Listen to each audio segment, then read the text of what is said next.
When it comes to meat cuts, obviously we not our kitchen, our cooking style. It doesn't really have what can be considered like a meat culture. We do have our own specific cut. Not look at again like a type of meat that you can serve straight as a like a grilled type of steak. I'll give you like a few examples. Like we are.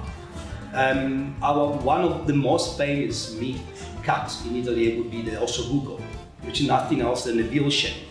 But obviously you don't grill it, you don't boil it. It obviously comes out like a sort of a braised type of meat dish. We do use a lot of stew meat. It can be the lamb, or it can be even the side that you do. Using different type of obviously animal. Like we prefer to use sheep and goat, or for example something that everybody always goes up, arms up, because we use a lot of rabbit meat. So again, lots of poultry and like chickens and white meat. But when it comes to beef, it's very scarce. We don't really have those big herds of cows. We go at one specific region of Italy, which is Tuscany.